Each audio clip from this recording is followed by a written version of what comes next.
All right, we should be live.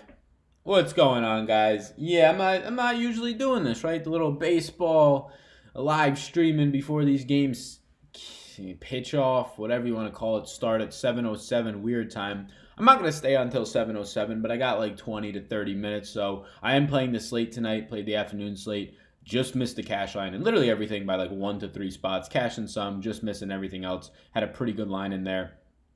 Pretty good when you have Freddie Peralta going absolutely bananas. For a guy who doesn't go absolutely bananas, but he does have a high strikeout rate. We kind of talked about it on the video. But yeah, I'll be here. I'm sure people are going to be watching some other streams tonight. So I got 20 minutes or so. So if people want to talk, I mean, you could ask me NBA questions, but I'm going to be primarily focusing on the MLB. Then I'm going to get my lineups in, eat some dinner. Just had like an hour phone interview that went really well, but it kind of took a lot out of me just getting hammered with questions. So yeah, let me just make sure that this is up and live. Make sure that somebody is actually in here. Cool. Yeah, so just feel free to hop in with any questions that you have if you're playing the MLB slate. If you want to ask questions specific to the NBA video will be out tomorrow morning. I will be live tomorrow from 5:30 to 6:30 here on YouTube, 6:30 to like 7. Last time we went to like 7:15 on Sportscaster for the NBA tomorrow night. What's going on, SDP? What's going on, Dylan Ward? How you doing? Yeah. I don't know if anybody's playing baseball tonight, but I am. It's a short 5-game slate. I think there's ways to be different. I think there's ways to try and not go away from some of the chalk. I guess I can just start off by chatting about it, right? It should be more Q&A based if possible. What's going on, Dave? How you doing? I know you've been asking baseball questions. Happy you're in here. Yeah, so ask any questions you want on any sport that you really want. I'll kind of just talk through some of the baseball stuff. Where I started earlier in the day is pretty much where I'm at right now still. David Hess is now the starter. That's been out for hours, but early 6 a.m. when I shot the actual video for this night slate, it was Andrew Cashner as a probable on Roto Grinders, so that's where I pulled from. But everything, or a lot of the things today, are staying the same for me. I think there's ways. Clay captain spot tomorrow, says Christian G. We're already getting into NBA, but yeah, he's a full go, so that's good for Clay. That's terrible for the value on tomorrow's slate. So you're gonna have to go to some cheaper guy for the captain spot if you want to get one or two of those Steph and Kawhi studs in. So yeah, I mean, on this slate for baseball at least, and if that's what you're interested in here, I will talk a little bit about it. I think Patrick Corbin is clearly probably the best play on the slate for pitchers, and I'll go there. Play Yankees, fade Rangers, says SDP. That's what I'm doing. The Yankees price points are just so favorable. When you have a guy in Kendrick Morales who's 2,700, and here's the thing about Kendrick Morales. Luke Voit is batting third in that lineup, and he's like 5K or whatever he is, 5,300. He's probably going to hit a home run tonight. He might hit 2 home runs tonight off of Edwin Jackson. Kendrick Morales has been terrible. There's a realistic chance you get 0 out of him. So Morales, if you can somehow get up to Luke Voit, I favor that. Yes, I know Morales is 2,700 and so cheap, and he's batting 5th, which is good. Like, that's actually a lot better than him batting 7th. He was batting like 3rd at one point in this lineup for a little bit. If you can get up to Voit, and you can't have them both on DraftKings, they both play first base, go to Voit, because this is going to be a high-owned Yankee stack. Voit is by far the better player, by far has more home run upside here. He actually hits the ball, unlike Kendrick Morales has been. If Morales connects on an Edwin Jackson, who's been absolutely pitiful to righties, home run, then yeah, 2,700 is going to pay it off. But you're going to have such a different stack if you play Luke Voit. Yes, he's more money, $2,500 more. Hard to get to Gary Sanchez and Voit, says SDP. I agree, but if you do, you're going to have a unique build. And the Yankee stack, I imagine, is going to be the most popular stack, especially on a 5-game slate. There's probably going to be increased ownership. You can guarantee yourself that Kendrick Morales is probably going to be the highest owned player. And at $2,700, it's pretty much like not even playing a guy at that point. You want him, obviously, to hit a home run so you can be up there, but you're getting no leverage. I understand the price points are different. If you can find a way to get to Luke Voit over Kendrick Morales, that's going to be some of your biggest leverage tonight, without a doubt. Now, I personally am struggling doing that, but in the last half hour before lock, I'm probably going to be trying to get away there. Corbin's going to be so chalk, says the governor. No, it's not to get to both of them in terms of being hard. Yeah, it's not hard to get to both of them. It depends on what you're doing with the rest of your lineup. There's very, very cheap Indians bats today, which I think have upside against Jose Berrios, who's had trouble against this team, and he pitches to contact. I think that's a risky spot against Berrios, but if he's going to pitch to contact, gives up home runs, the Indians team has had success against him.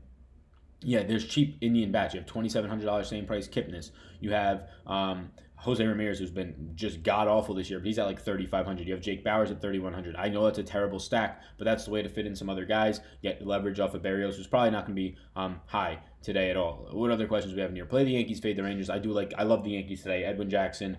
There's no There's no secret here that Edwin Jackson, obviously David Hess is horrible too. These guys grade out similarly in terms of giving up 3+ home runs per 9 each. But Edwin Jackson's hard hit contact and the ISO overall that he's giving up, the guy is pitching to contact. He can't strike out anybody. David Hess at least strikes out close to 20% of batters when Edwin Jackson is striking out 14%. He's pitching to contact, and he has the highest contact hard hit rate on the slate at 46.2%. So it's disgusting for Edwin Jackson tonight against this Yankees team that does have power. Yes, so does Texas, but Yankees strike out more. They actually hit more. They make contact, and it's gonna be everywhere tonight for the Yankees. I'm excited to watch. I'm a Yankee fan. I'm excited to watch this.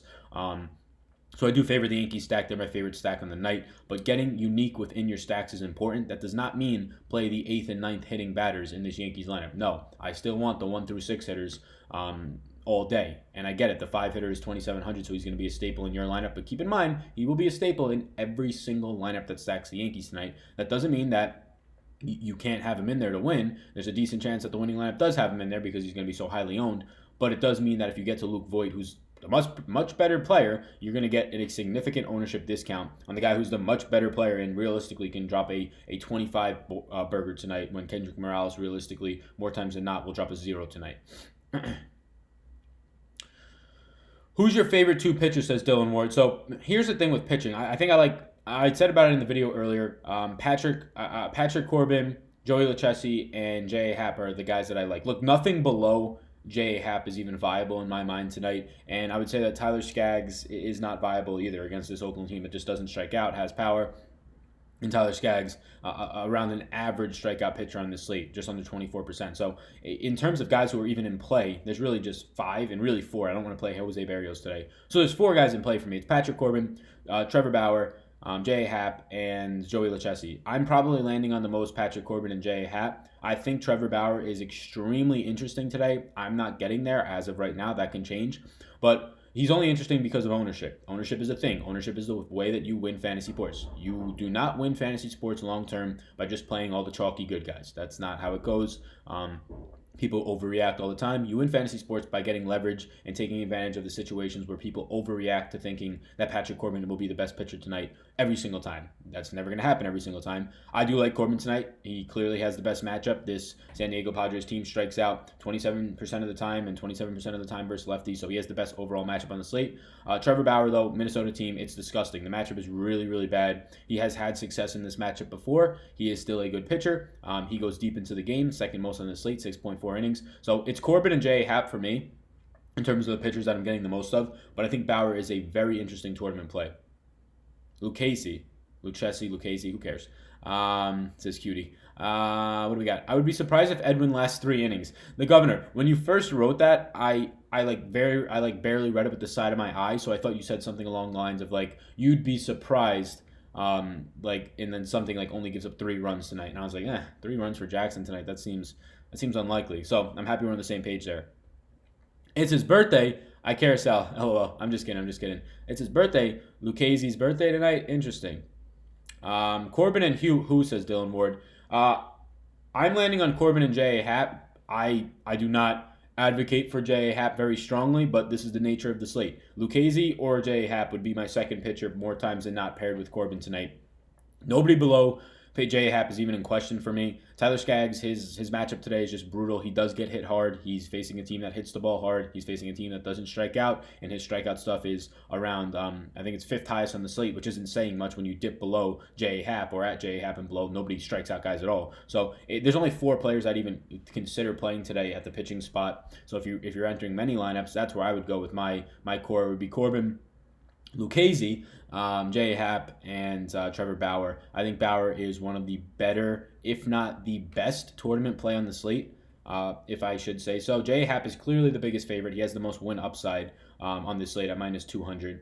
And I guess you could say Ariel Hirado, he's got a -196 now that Baltimore's starting pitcher is David Hess and not Cashner, as it was at like 6 a.m. But J.A. Happ has issues. I don't want to advocate for this guy. He can't strike guys out. His strikeout stuff has gone completely down. His hard hit contact has come all the way up this year. As he ages, he's been getting a lot worse, and it seems like he's hit this cliff, and he gives up 2.13 home runs per night. That's not great. He's giving up home runs every single time the guy steps on the mound. Now, this Toronto team has a very low ISO. The best overall ISO for lefties on the slate, and J.A. Happ is a lefty. The best matchup for lefties on the slate is Toronto. Their overall ISO, if we scroll to it, is only 159, and their ISOs against lefty is like 149, somewhere in there if I remember correctly.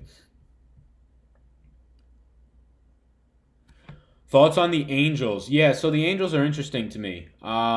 Mike Fears, clearly a guy who's going to do absolutely nothing out there. He's not as bad as the guys who are significantly cheaper in Edwin Jackson and Hess. So I think the Angels, they're probably my second favorite stack, if I had to say. What do they have? 5 implied run totals.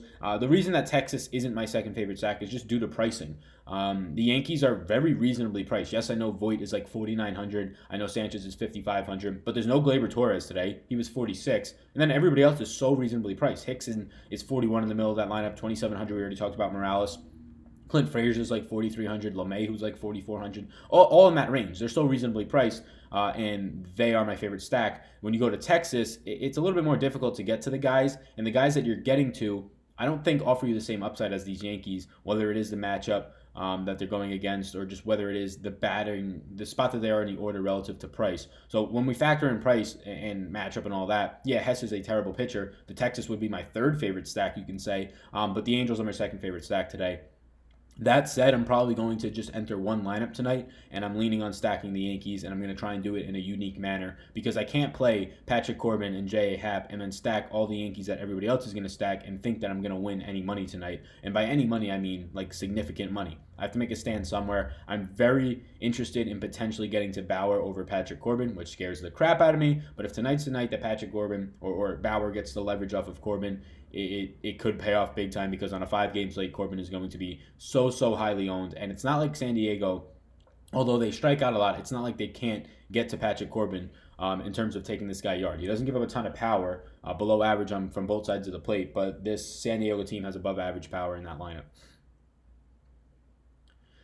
How about Guerrero Jr. in your lineup, says David Menace. I think he's good value. Yeah, he's fine value, especially against the guy in Happ who he gives up power, right? 2.13 home runs per 9 innings. So he's going to give up more to the right-handed side of the plate. So if I was going to go for some Blue Jays, I like the right-handed side. I never understand why Randall Grichuk is always so cheaply priced. He's 3,400 today against a pitcher that he matches up. He had 2 home runs yesterday, I believe. He's 3,400 today against a pitcher that he's matches up almost perfectly against, like just as good as it gets against him.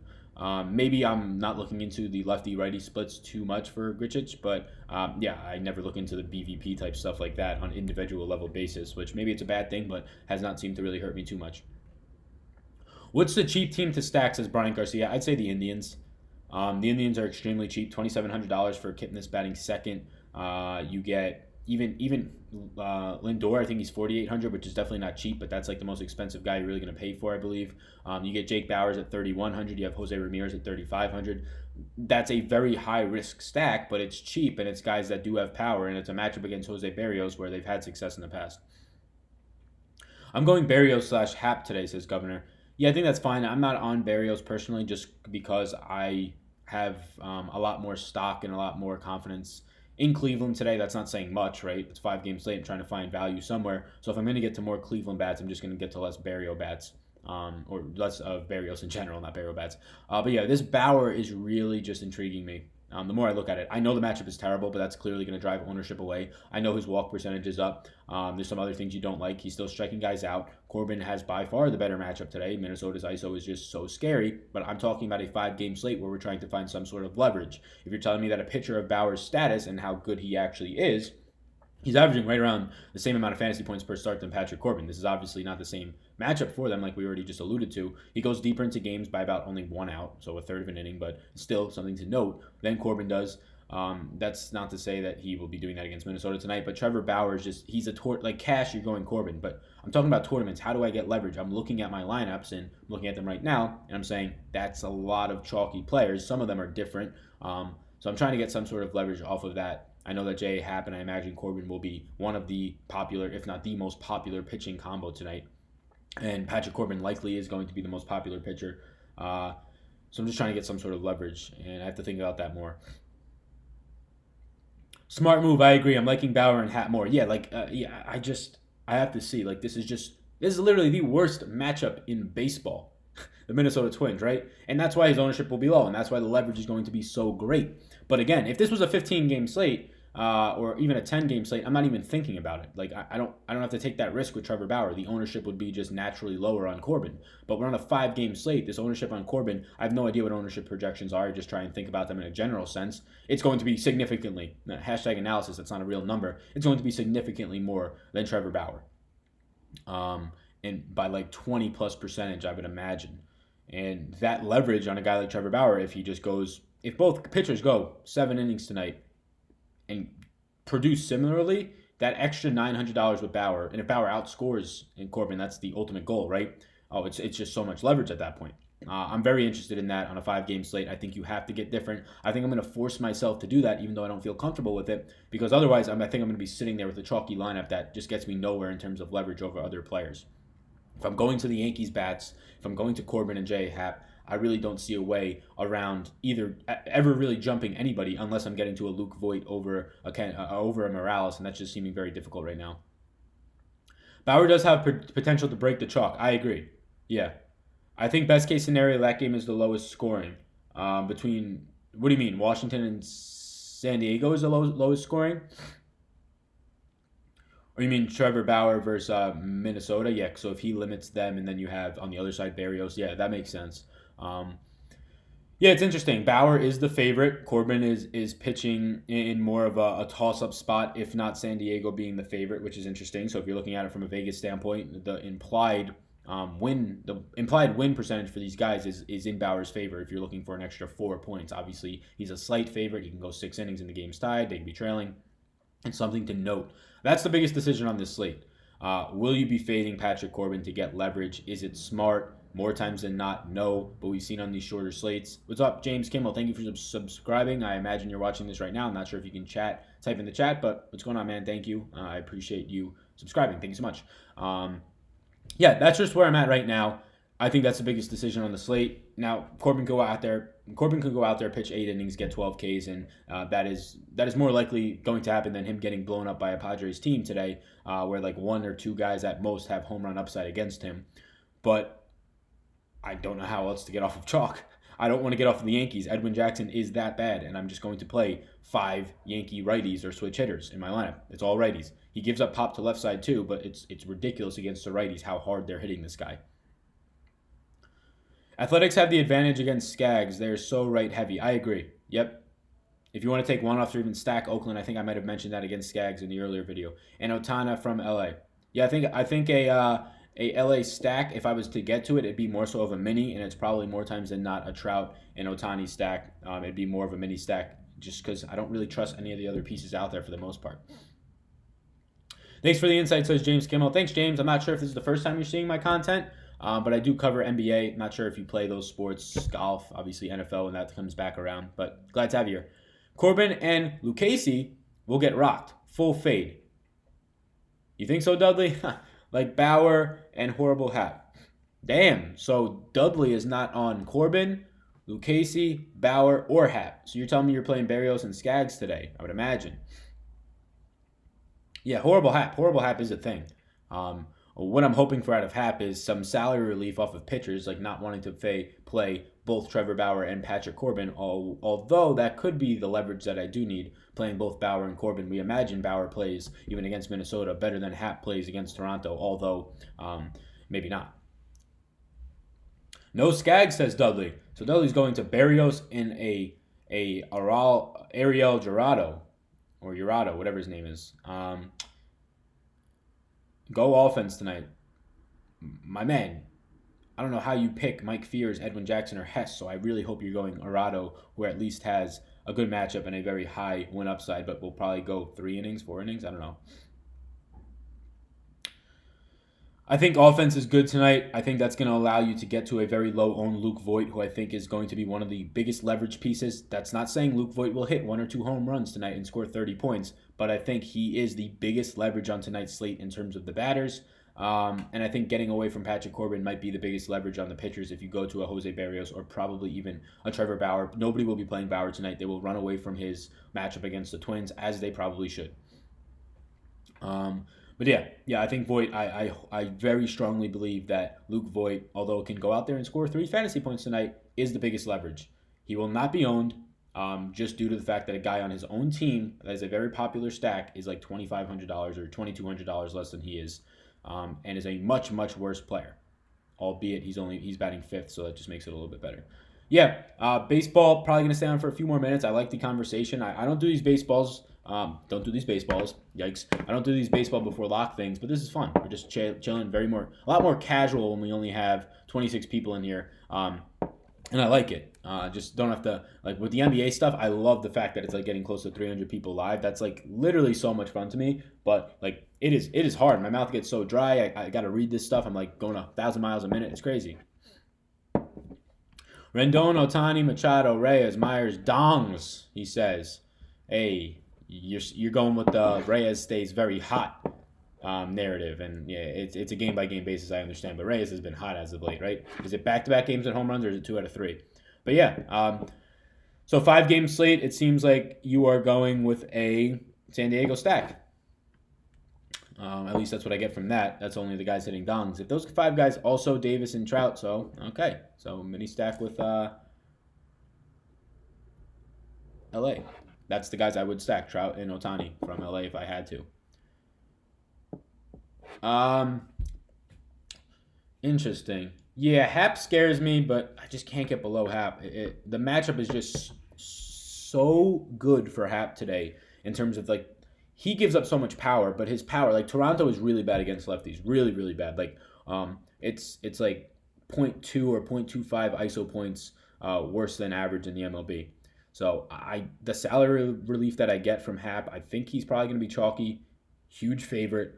I probably stick to Hap, and I just hope for 20 fantasy points from this guy, which is nowhere near what he's been doing this year. So I'm going to have to really look into these pitchers. I'm going to have to look into if I want to fade Corbin for a Bauer. I'm going to have to look into if I want to fade Corbin for a Berrios. I don't know. But that's something that I have probably a half hour to do once I'm done with this. I'm stacking Texas, says Brandon. Yeah, I think stacking Texas is fine, but I think you're going to get worse players. I'm getting a phone call. I'm going to let that go to voicemail probably. You're going to get worse players on this Texas team at higher prices than you will on the Yankees, is what I believe. And I think the Yankees have a better matchup, in my opinion. It's very close. Like, the ISOs for Hess and Edwin Jackson are pretty much identical. The home runs per 9 are pretty much identical. Hess walks like 1.5% more batters. But Edwin Jackson just strikes out nobody. And the Yankees don't strike out. So when you combine the recipe of a team that is going to make contact and they have hard hit contact against a pitcher who leads this slate in giving up hard hit contact and strikes out 14% of batters, that is terrible. And no righties. He's striking out 9.5% of righties, and this Yankees lineup is loaded with righties today. Guys who aren't even righty. The luxury of that, Aaron Hicks batting from both sides of the plate, right? Things like that. He's gonna get clobbered today. This is going to be a massacre in Toronto. Happ will give it up to Gurriel and Grichuk. Yeah, I think he's gonna give it up to Randall as well. Or if he was going to, that would be where it was. I think he had 2 home runs last night, so he would have to stay real hot. I'm stacking Texas with the Yankees, says Brandon. It's viable. I imagine you're playing Kendrys Morales. I'm probably going to end up on Morales just because he's batting 5th, but that man is a 0 waiting to happen. And Luke Voit is an upside of 30 waiting to happen in this matchup. This matchup is like the dream matchup for Gary Sanchez and Luke Voit tonight. Like 4 home runs combined out of the 2 of them is as realistic as it gets tonight. Or not saying that it's going to happen, meaning like it's very realistic. Just if it was ever to happen, it would be tonight. Hashtag analysis. This man Brandon is playing a high-priced Texas stack. I got a voicemail, whoever this is. A high price. I'm just fading Sanchez for... Okay, there you go. So you're going to the cheap catcher, I imagine. That's fair. Cool. Yeah. Lots to analyze. I'm happy that we talked here. This was more of a... Instead of a group think, this made me challenge my standpoints tonight, which is good. Still don't want Berrios. I think I'm pretty confident that I don't want Berrios. Sure, his matchup is okay, but I'd rather go with the Cleveland bats against him actually for some leverage, if any. But Patrick Corbin, yeah, he's a guy that I'm going to have to be looking into more. It's just such a good matchup. Trevor Bauer is, I think Trevor Bauer is the best tournament pitcher tonight. He's the guy who can go for 30-plus fantasy points tonight, even in a tough matchup.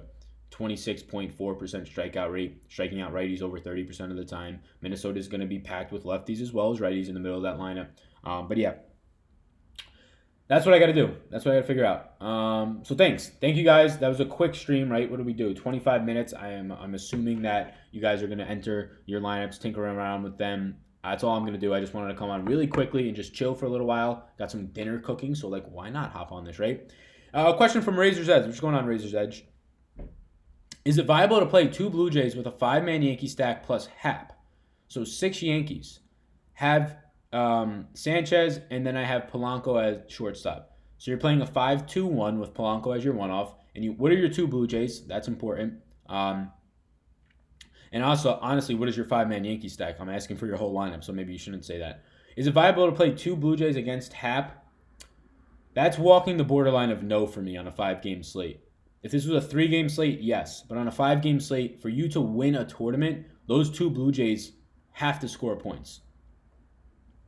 Yeah, so Drury and Grichich, you need like a guy like Grichich. He's only 3,400, so he doesn't have to hit a home run. But if you pretty much need solo shots out of those guys, things that will get them 14 points and not increase or limit Hap too much, right? Because there's a way that J.A. Happ goes 6 2/3 innings tonight. He gives up 2 runs. There's solo shots to each of those guys. He strikes out 6 or 7 batters, and he has a very good start, and he gets the win, right? Something like that can happen. So it's not out of the question. I just lean to no more times than not on slates that are really above 4 games. I'll DM you on Twitter, he says. Sounds good. I might not answer because I'm going to be tinkering with my lineups before lock. I'll try to, but I'll be tinkering with my lineups in these last half hour as well as eating at the same time. So I can multitask. I'm not sure if I'll be able to tri-task. I don't know what we call that. So thanks, guys. Thanks, girls. I appreciate you tuning in. Very quick, chillaxed MLB stream. So peace out. Appreciate it. Wrong way.